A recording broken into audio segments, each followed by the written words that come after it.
بسم الله الرحمن الرحيم والحمد لله رب العالمين، والصلاة والسلام على أشرف المرسلين سيدنا محمد نبي الأمي وعلى آله وأصحابه أجمعين.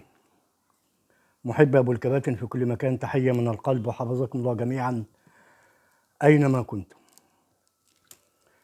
دعاء في البداية وكالعادة لأهلنا وأولادنا وأطفالنا وأمهاتنا وإخواتنا في غزة بفلسطين، طوفان الأقصى شرف الأمة الإسلامية والعربية.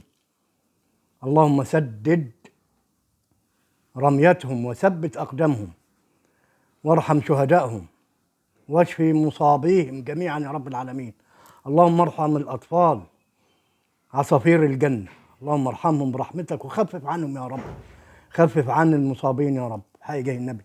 ونسألك يا رب النصر المبين كما وعدت، النصر المبين بمشيئة الرحمن، أنت قادر على كل شيء يا رب العالمين. النهاردة كان في مباراة في البطولة الإفريقية أو السوبر الإفريقي أو الدوري الإفريقي اللي ابتدى من أمس بافتتاحية الأهلي وسيمبا التنزاني.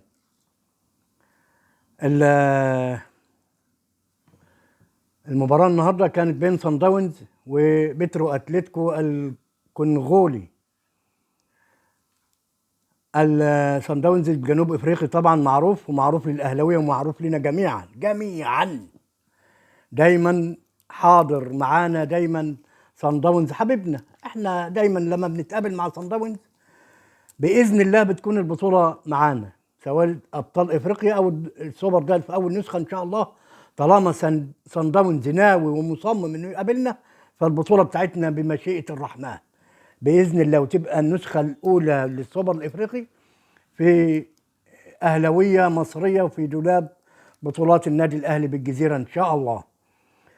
بدات المباراه، انا اتفرجت على المباراه النهارده لانها كانت الساعه 5 والحمد لله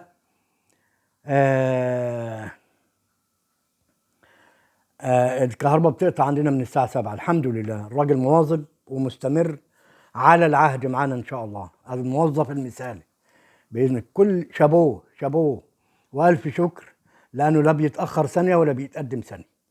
المباراه كانت سريعه بين الطرفين، ويعني بيترو اتلتيكو كان مستحوذ الى حد ما، الفرقتين قريبين قوي من المستوى.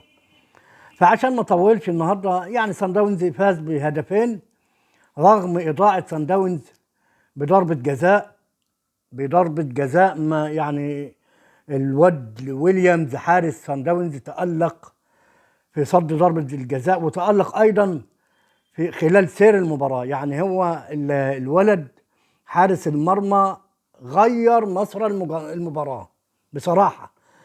تألق حارس المرمى هو اللي يعني اعطى شوية الأفضلية لصن داونز. بهذه النتيجة ثنائية نظيفة لصن داونز خارج أرضه على ملعب أتلتيكو، لا المباراة لازم يعني احنا المباراة خلاص خلصت والحمد لله، وبكده مستني صن داونز هيستنى ان شاء الله اللي هي يعني تقريبا كده اللي هيفوز من الاهلي وسيمبا، واحنا في انتظاره باذن الله ان شاء الله. ربنا يسهل بعد تعادل يعني بطعم الفوز للنادي الاهلي بنتيجة 2-2 خارج الارض، نتيجة مطمئنة الى حد كبير جدا جدا. وانا يعني بمشيئة الرحمن واعوذ بالله من كلمة انا ان شاء الله الاهلي قادر يتخطى سيمبا التنزاني يوم الثلاث ان شاء الله باذن الله. ونقابل بقى مين؟ صن داونز. بقى ان هو كده صن داونز ضمن ان هو هيقابل اللي هيغلب من سيمبا التنزاني، يعني ضمن انه هيقابل الاهلي زي الاهلي ما هو ضامن انه يتخطى سيمبا التنزاني. صن داونز قادر وخلاص وانتهت انه هيتخطى اتلتيكو على ارض صن داونز بجنوب افريقيا. يبقى المباراه في دور الثمانيه ان شاء الله او الدور قبل النهائي هيبقى بين الاهلي ومين؟ وصن داونز. ومرحب بصن داونز، وش الخير وش السعد. بنتفائل، انا شخصيا بتفائل لما بقابل صن داونز في اي بطوله، حتى لو فين، حتى لو كنت في الراليه طالما جه تعطرت وجه في طريقك سان داونز، اضمنها وبشرة خير. كده خلاص. الاهلي يا جماعه ان شاء الله في زي ما قلنا في يوم الثلاث مع لقاء سيمبا التنزاني، لقاء العوده، طلب السعه الكامله لاستاد القاهره، يعني نقول 60 70 50، اقل شيء 50. الراجل الاهلي طلب بصوره رسميه للجهات الامنيه والجهات المعنيه واتحاد الكوره والمسؤولين عن تنظيم المباراه، ان يا جماعه هاتوا لنا الجماهير، هاتوا لنا الجماهير، وكل ان شاء الله مشجع راجل هيكون موجود في الاستاد هيشيل علم فلسطين، ويا ريت يوفروا لهم الكوفيات والدخلات والاعلام.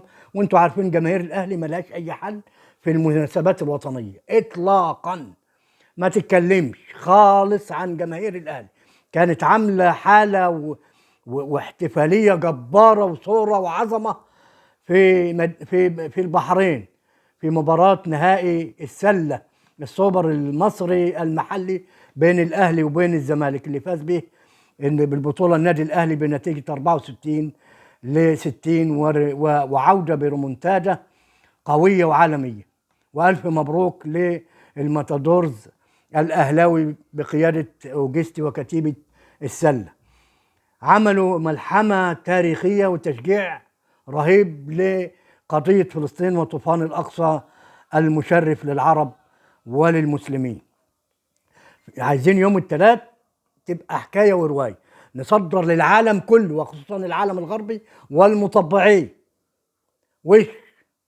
والمطبعين رساله قويه جدا ان قضيه فلسطين لن تموت، لن تموت، وهتفضل عايشه لابد الابدين وليوم القيامه. وستظل فلسطين عربيه وعاصمتها القدس عربيه، ولن تموت قضيه فلسطين طالما فيه واحد مصري عايش وراسه بتشم الهواء. مش هنتكلم عن حكومات وعن اي حاجه، طالما فيه مصري عايش على وجه الارض فلسطين قضيتها عايشه وللابد، وان شاء الله تتحل قريب باذن الله وننتهي من المساله دي خالص ان شاء الله بعون الله. يبقى كده الاهلي طلب الساعه الكامله، ويا رب يستجيب الامن، وهيستجيب ان شاء الله، يستجيب ان شاء الله باذن الله. كان في مباراه برضو النهارده في الدوري والزمالك وسموحه، مباراه قويه، والزمالك بصراحه قدم عرض كويس، وسموحه بدا في الشوط الثاني عايز يقول انا موجود بقياده احمد سامي واوسيريو بقى ومدحت عبد الهادي.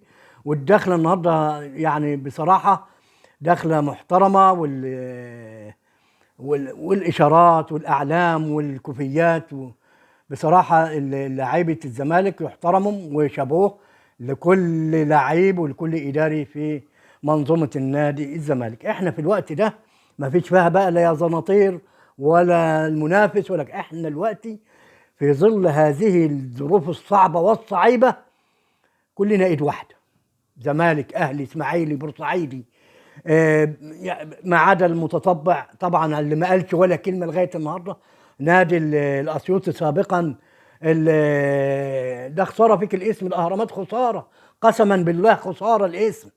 طبعا احنا عارفين هو ما بيتكلمش ليه، لان صاحب الليله عارفين ولاد العم عارفين، ما قالش ولا نطق ولا كلمه ولا اي شيء اطلاقا. ولو اي مباراه بكره او بعده مش لا هيشاور ولا هيلبس كوفيه ولا بال... طبعا كل الاداريين وكل اللعيبه رجاله كده بيسمعوا الكلام، ناس وطنيين مصريين وغير مصريين وطنيين. الليله اللي هي بتشمل هذا النادي اللي اسس على الكراهيه لكل شيء، هذا النادي اسس للنيل من النادي الاهلي، لكنه مفضوح على الملأ لكل الناس، لكل الناس. مبروك للزمالك، فاز 5-1 وشيكابالا تألق وزيزو كالعادة ومصطفى الواد مصطفى شلبي وأوباما والكعب بالهدف الأول حلو قوي قوي. والمعلق كان رايق وفايق، مش هنعلق مش هنقول لا كاني ولا ماني، احنا مبسوطين بالفوز ونقول لهم ألف مبروك بمجلس الاداره الجديد الكابتن حسين لبيب وقائمته بالكامل. الاخ فاروق جعفر رؤى يعني خد القفا وتوكل على الله. والاخ اللي كان بيقول انا بيه ابن بيه وجايب العبايه، هلا انت بيه بتكلم مين يا هلا؟ مش عارف اسمه عمرو ايه ولا هريدي او حاجه زي كده. انا بيه ابن بيه مش عارف، خد 10 اصوات تقريبا بالكتير قوي 10 اصوات. المهم انا مبسوط لاحمد سليمان، انا مبسوط للكابتن احمد سليمان. كابتن احمد سليمان ومعاه القايمه هيعملوا شغل كويس قوي قوي. بس تقريبا كده هيبقى في حل مجلس وكده. ما انتوا عارفين الزنطور المعزول لابد في الدوره دي شغلته. هيقوم مقدم اي حاجه يقول لك ايه طعن ومش عارف ايه وحل مجلس الاداره وهات لنا مجلس مؤقت. الكلام ده مش هيجي، خلاص انسى بقى. احنا نتمنى الاستقرار لنادي الزمالك، ونتمنى التصريحات تبقى خفيفه وفي وقتها وفي المكان المناسب. يعني لما يطلع تصريح يتكلم عن الموضوع اللي بيتكلم فيه، ما يروحش لا يمين ولا شمال ولا ينوه ولا يعمل ايه عشان ياخد له لقطه وكده. وخلاص الموضوع انتهى وبقى في مجلس اداره محترم لنادي الزمالك. خلاص، والف مبروك الفوز النهارده، وهارد لك لاحمد سامي. تقريبا احمد سامي هياخد الكارت، هياخد استماره 6 ولا ايه، ما نعرفش.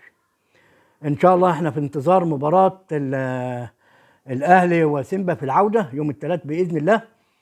ونتمنى ان الاستاد يكون مليان عن اخره، او 60,000 زي ما كان في سيمبا فيها 60,000، نبقى 60,000 و60,000 علم فلسطيني. ورساله قويه للغرب ولغير الغرب اللي مش معترف بشيء، لا هنحطها له في عينه وياخد على راسه. في النهايه بندعي لاهلنا، والحمد لله النهارده يا جماعه خبر مفرح ان المعبر اتفتح، و20 شاحنه من الشواحن الاغاثه بطاطين وادويه وكده راحوا واستلمهم الصليب الاحمر والحمد لله، وعادت الشاحنات المصريه. بنشكر الجهات المسؤوله والقيادات واي مسؤول عن الانفراجه الوقتيه.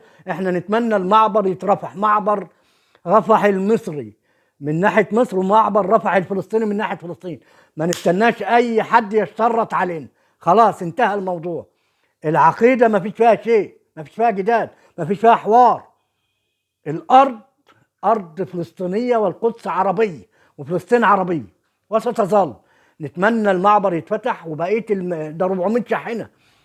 افتح يا عم وما فيش فيها اي مشاكل. زي ما بيهددهم وبيشرطهم نهدد، ان مصر ما بتتهددش ولا حد يشرط عليها. مصر لن تهدد طالما في جيش مصري وقوات مسلحه مصريه. الجيش المصري يهدد لا يهدد.